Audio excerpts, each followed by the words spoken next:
My name is Ryan Spice and harness racing is my passion. What I love about harness racing is how frequently the horses will race. So it's nothing for a horse to have 100 plus starts in a career. Whereas you see, say with the gallops, they might have 20 starts in a career. You get a really good sample size and you get a feel for the horse. You can profile them, you can understand their traits, what they're best at, what they're not so good at, and same with the drivers.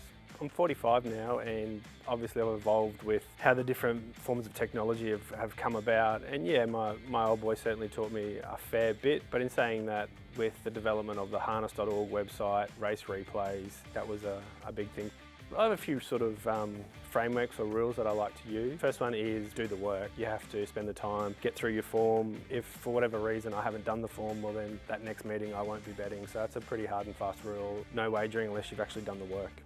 When I start to analyse a race, I want to just have a bit of a generic overview, have a look at who's making up the field, what the current driver allocations are, make sure that I know or committed to memory of horses their last 5 starts, so you've actually watched all those replays, and that gives you a good feel for where the horse is at, what they've been able to achieve, and whether the current setup for them in that next race is going to be right for them. Driver changes are huge in harness racing. Having a profile and like a rating system for drivers, I think is really important. One of the really decent drivers gets on, you need to bonus that horse's form by 3, 4, 5 lengths sometimes.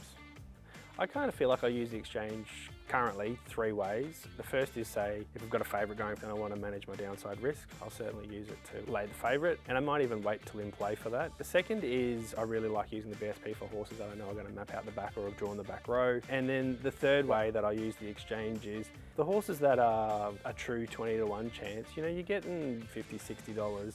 For horses that have got a solid winning chance in the market if things pan out for them, I call it snipping around the edges, and I love it. One of the critical screens I have open is Betfair Live, and I'm really just looking at that one column, looking at the weight of money and support behind each runner. Can divulge quite a lot at times, so if someone's starting out, without a doubt, use Betfair Live. And then strategy so people can manage their risk is perhaps setting a deposit limit so that with whatever amount that is comfortable and acceptable for them, then they won't be betting outside of their means.